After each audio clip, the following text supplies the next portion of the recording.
Хотите узнать, как я получаю с помощью YouTube тройной доход? И как вы можете зарабатывать минимум 100 тысяч рублей в месяц на YouTube продвижении? Если нет, закрывайте это видео. А если да, то смотрите.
Exercises. I say 3-ish because one of them is just a modified version of itself.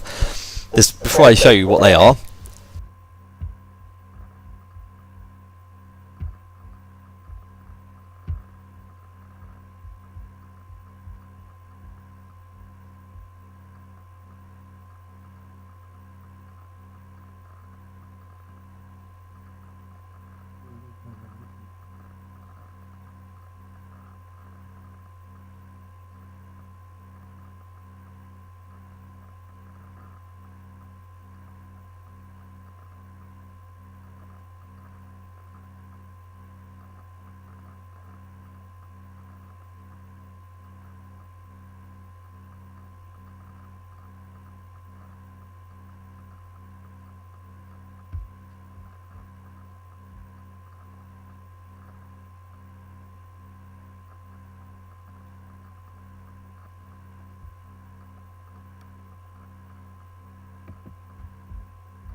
Tony Winston here for Jazz Piano College. Я морского пола. В смысле, если что.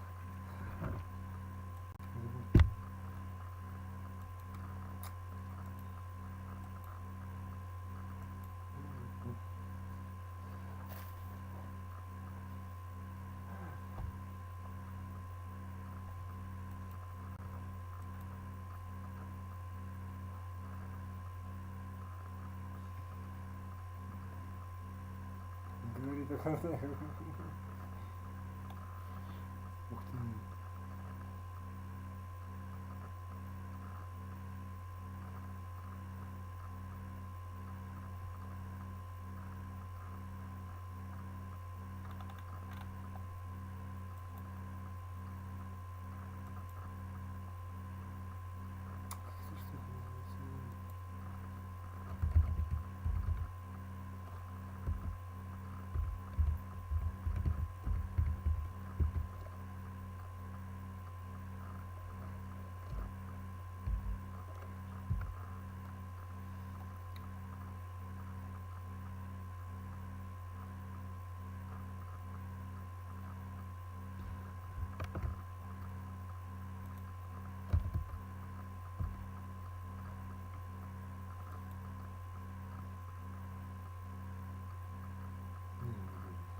Уже?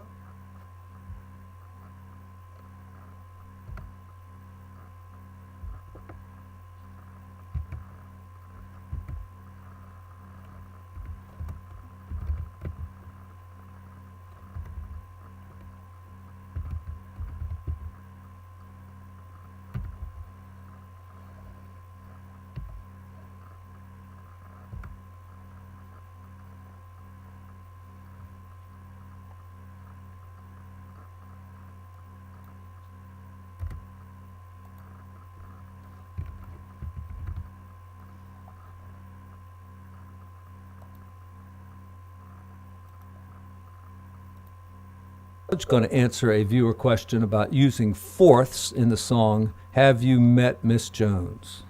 And we're talking about kind of left-hand voicings. Start on F. So I used a fourth voicing there.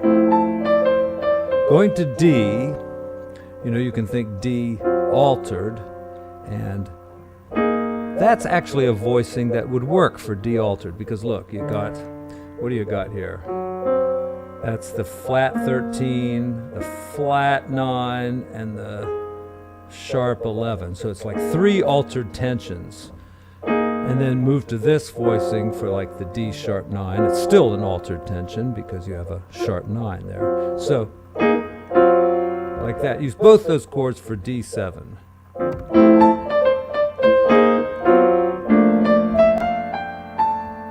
And then you could do the thing for C there. See, that one and that one.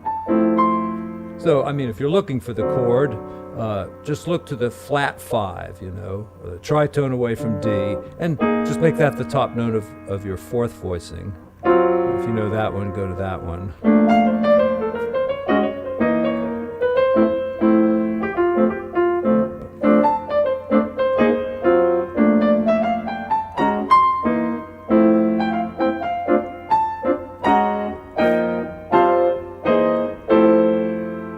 It's kind of a McCoy-Tyner type of thing. That's A flat minor 7th, and then that could be like a D flat dominant. There's no 7th in there, so it doesn't really sound like a dominant, but you know, it's got enough of the right notes to sound okay.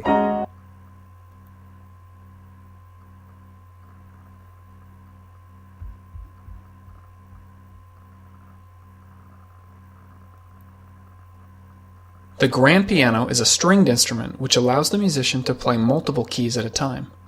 In this 2-part series, I want to show you how it works. In part 1, we'll go over the different pieces of a piano and what happens when a key is pressed. In part 2, I'll show you what the foot pedals do and how they work. Let's get started with part 1.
The grand piano has been around for over 300 years now.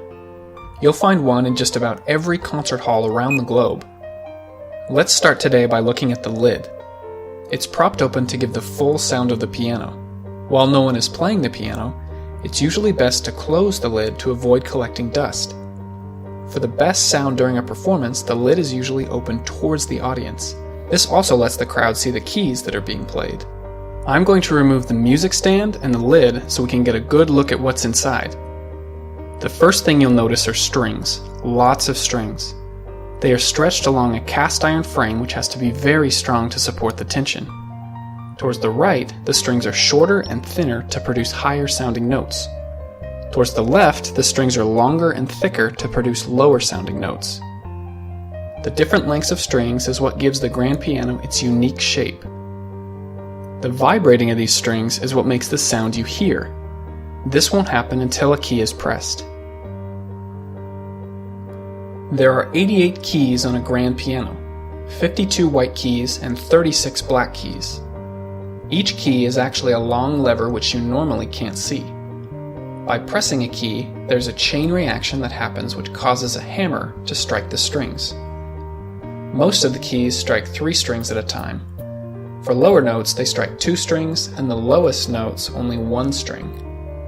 The lower notes don't have as many strings because the strings are thicker, so they produce more sound. The motion of the hammer involves a chain reaction. Let's take a look at just one of the keys. This mechanism is referred to as the piano action. Let's break this down piece by piece. Pressing the key causes action.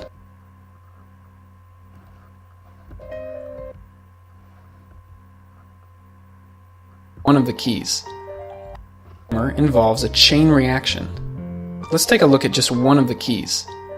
This mechanism is referred to as the piano action. Let's break this down piece by piece. Pressing the key causes the lever to go up and down, just like a seesaw. This next piece is called the whippen. It's pinned in place at the end, which allows it to rotate. Of course, it's not actually floating. It's attached to a long bar that spans the length of the piano. The repetition lever is pinned to the top of the whippen. The top of the lever hits this screw, causing it to rotate just slightly. There's another bar holding this piece in place. The repetition lever has a hole allowing for another piece to go right through. This piece is called the jack. It is pinned to the right of the whippen. As it goes up, the toe hits this cylinder, causing it to rotate. Once again, another bar holds this in place. It hits this cylinder, causing it to rotate. Once again, another bar holds this in place. Notice at the end of the motion, the jack sticks out a little up here. And finally, we have the hammer. The top of the jack is what gives the hammer the final push. The harder a key is pressed, the harder the hammer hits the strings, which means a louder noise. This also, the key is pressed, the top of the jack is what gives the hammer the final push.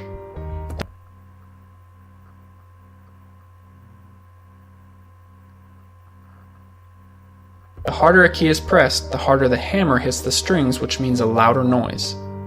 This also means that if you press the key soft enough, you won't hear any sound. Notice how a key can be pressed repeatedly and the hammer still works. This piece is called the damper. You can see that it actually works. This piece is called the pressed repeatedly and the hammer still works. This piece is called the damper. And the hammer still works. This piece is called the damper. You can see that it actually rests on the strings. Pressing the key causes the damper to rise, which allows the string to vibrate. But as soon as you release the key, the damper comes back down and stops the sound. Okay, now imagine this hammer mechanism 88 times.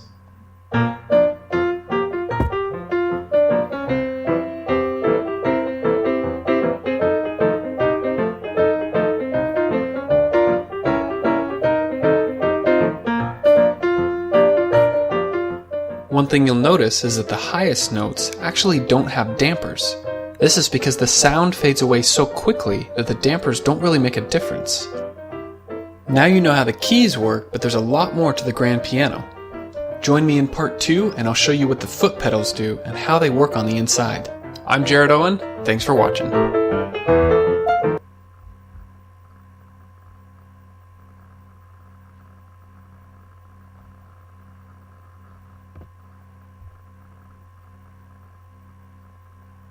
Welcome to part 2 of how does a grand piano work.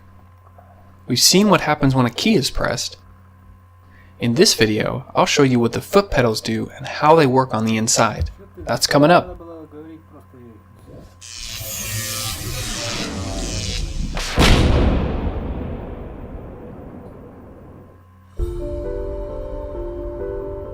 At the bottom of the piano, you'll find the 3 foot pedals.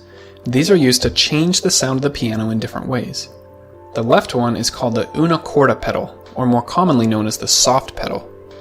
The middle one is called the sostenuto pedal, and the right one is called the sustain pedal, also known as the damper pedal. Each pedal is pinned in place. Pressing it down causes the other side to go up, which causes the rods to go up too.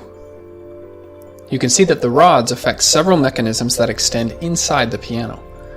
Let's go through each pedal to show you what it does and how it works. When the sustain pedal is pressed, you'll continue to hear the sound even after the keys are released. The sound will then stop once you release the pedal. If we look up here, you can see something is happening. Press the sustain pedal, release the sustain pedal. If you remember from part 1 of this video, this part is called the damper. When a key is pressed or released, the damper is raised or lowered just for that one string. Down here is called the damper lift rail. When it is raised, it pushes up all of the dampers.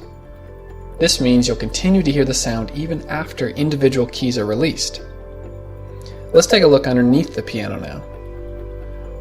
Pressing the sustain pedal causes this rod to go up. The rod pushes this lever up. You can see this spring here keeps it pressed down most of the time. The lever then causes another rod to get pushed up inside the piano.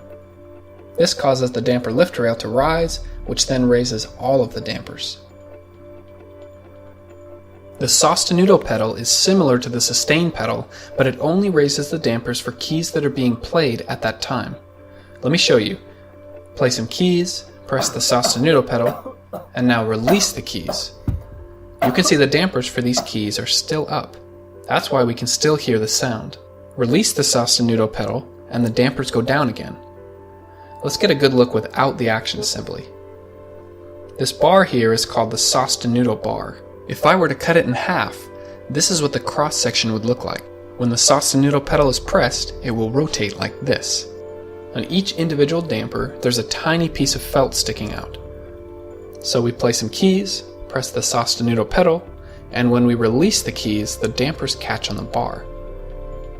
Let's watch that again. The mechanism is similar to what we've seen before. When the pedal is pressed, it raises this rod which pushes on another lever. This time the lever is pinned in the middle. As this side goes up, the other side comes down, which pulls this rod down from inside the piano.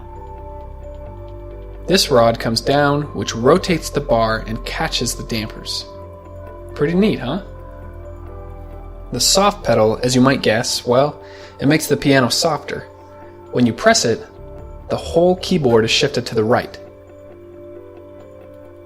Let's take a look up here. Normally, the hammer hits all 3 strings. With the damper pedal pressed, the hammers are moved over just enough so they hit only 2 of the strings. This gives each note a softer sound.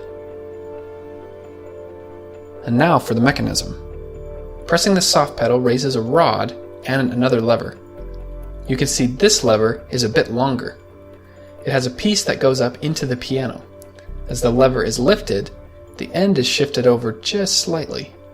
This causes the entire action assembly to move by just a touch. It's just enough so the hammers miss a string. Incredible music can be created by playing the piano keys in combination with the pedals at just the right time. Hey everyone, I'm Jared. I'm the guy that makes these animations. If you learned something about the piano, I would love to hear about it in the comments. So thanks again for watching, and I'll see you next time.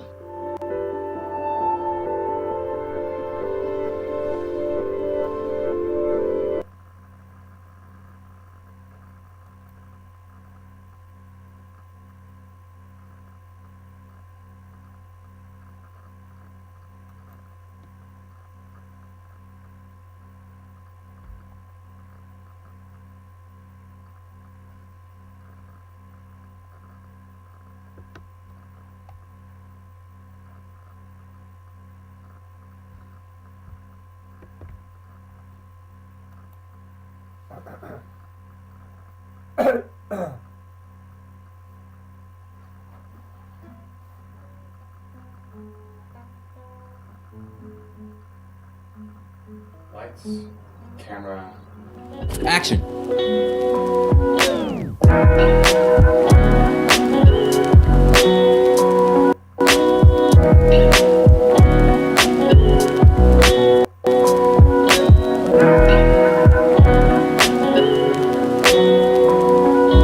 We're talking about the action. That's a broad swath term for a whole bunch of parts and moving things inside the piano. String, damper head, damper felt, damper guide rail, damper wire, hammer, hammer shank, drop screw, hammer flange, main action rail, damper stop rail, damper wire block, damper wire screw, sostenuto rod, back check, hammer rest, repetition lever screw, repetition lever, hammer knuckle, repetition lever button, whipping spoon, combination jack spring and repetition lever spring, whipping, jack regulating button, jack regulating screw, let off rail, let off button punching, jack, action bracket, damper lift flange, damper lift rail spring, sostenuto tab or lip, damper level, damper lever key cushion, back check wire, whip and flange, whip and rail, whip and cushion, capstan screw, key button, balance rail key pin, key, damper lift rail, key frame, balance rail bearing, front rail key pin, front rail punching, front rail. What's happening is you're depressing the key, and what that is directly touching is this capstan and the whipping, moving the jack to then push the hammer knuckle, which then propels the hammer to the string. That's essentially everything that takes place in touching one another to get this to move. But then we get into repetition. And how quickly and how much space do I need to give this key coming back up in order to quickly have the hammer play? So that repetition, there's all sorts of things that goes into every little part here, including like the back check and then how the damper moves as well. All of these things happen the very second you start pushing that key. Everything beyond this is the rest of the piano that you hear. If we're gonna dive into the soundboard, we're gonna dive into strings, we're gonna go into cast iron plates, we're gonna go into rims, ribs, everything. Everything. We want you to engage with us and learn more about music when you engage with us. And so be on the lookout. There's a video series coming. I want to try to explain the best I can of how the piano works. What is a piano? And all those great questions that we want to go through with you, because we know some people out there are asking it. Like, subscribe, hit that bell button. You're going to want to know the next time we post about what's happening inside these cool instruments.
А вы хотите открыть детский учебный центр и зарабатывать от 1 миллиона рублей в месяц личного дохода, продолжая заниматься своими делами? Если нет, пропустите это видео, оно просто заберет ваше время. Thanks for joining us here today for another video from Howard Piano Industries. Today we're going to be walking through the process of looking to see how a vertical piano action actually works. Here in front of you, you've got a vertical piano action model, and this is going to show you all the different parts and how they work together to create what happens when you press down the key and the hammer strikes the string and it makes the sound of a note. So we're going to show you how all the different parts work so that you can understand.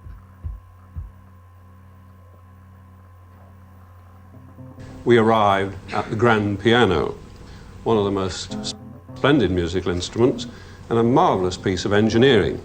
And I want to start by talking a bit about the grand piano. And here we have an actual piece of the mechanism of a grand piano. The key is here, and you can see that when I press the key, all sorts of interesting things happen. Probably the most obvious thing that happens first is that the damper is lifted from the string so that it can sound freely. And then immediately I let the key go, the damper falls back. And so that stops the sound. Unless, of course, we have the so-called loud or sustaining pedal on, in which case all the dampers are lifted up. The second thing that happens, well, not in particular sequence, but the second thing that I want to talk about is this little thing here, which you probably notice catches the key when I hold catches the hammer when I hold the key down. And if we didn't have that, we might get a bounce. You might get sort of 2 or 3 notes instead of 1. So that is a very important piece of the mechanism. All the rest of this, on which there are all kinds of fine adjustments that the tuner and manufacturer and so on have to get right, that's all concerned mainly with enabling the key to repeat notes. If we're playing a very rapid thing like this, it's very difficult to set up a mechanism that will do that and at the same time play only 1 note when you want it. And this is an absolute miracle, I think, of engineering, especially when you think that most of it is made of wood. Well, now, if I just go over to this piano, this, of course, is an upright piano, but the principle is exactly the same. Instead of the strings being horizontal, they're vertical, and the hammers, of course, instead of being thrown upwards, are thrown that way at the strings. And if I just play 1 note, you can hear that it dies away very quickly, but if I hold it down, the damper stays off, and we can keep that note going as long as we like. If I press the sustaining pedal, then we can keep a whole chord going until I take my foot off the pedal. Do that again. And so those are very important features of the instrument. In a grand piano, there are usually, at the top end at any rate, there are 3 strings instead of 2, and instead of 1, I mean. And when you press the soft pedal, so-called, what happens is the whole mechanism moves over a little bit, so that instead of the hammer hitting all 3 strings, it only hits 2 of them, so it's quieter. Well, now, in the, I suppose about 60 or 70 years ago, in the 20s and 30s, that sort of time, there were lots of arguments between the physicists of the day and the musicians. And looking back on it now, it seems quite surprising. What the physicists said was that if you think about piano action, the key is really just throwing the hammer at the key, and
at the moment that the hammer strikes the string, the key is not in contact with it.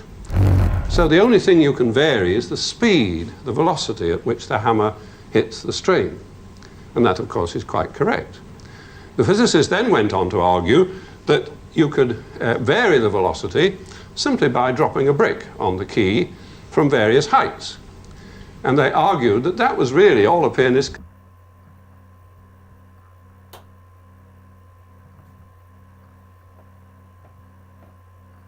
do. Well, of course, and they argued that that was really all a pianist could do. Well, of course, the pianists of the day got very angry and said, there's a lot more to piano touch than dropping bricks on keys.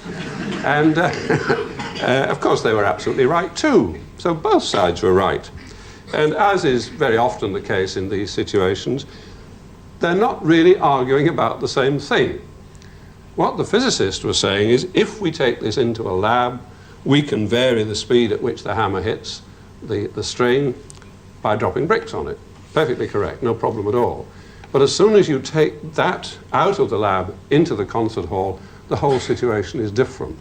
And there are all sorts of things that a pianist can do that somebody dropping bricks certainly couldn't do. I'm not going to give you a lot of examples, but just one.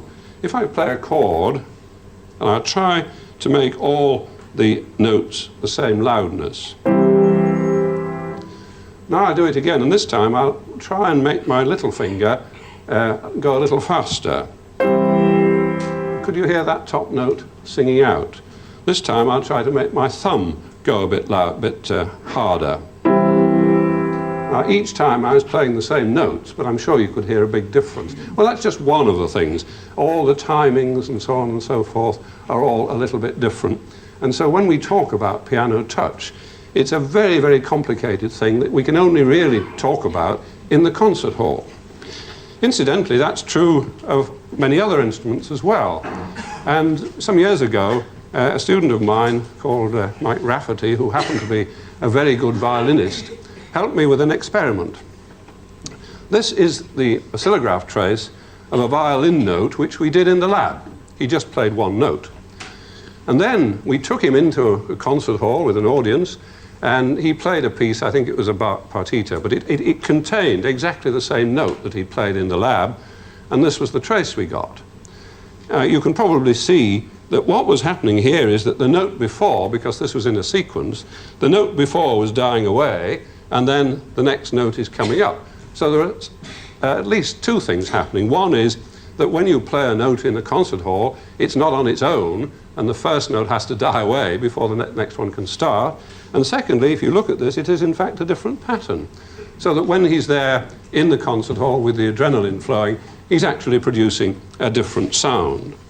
Well, that's a sort of moral, I think. And I'm glad to say that I think physicists are a good deal less arrogant now, and we do tend to cooperate rather more in a more friendly way with our musician colleagues.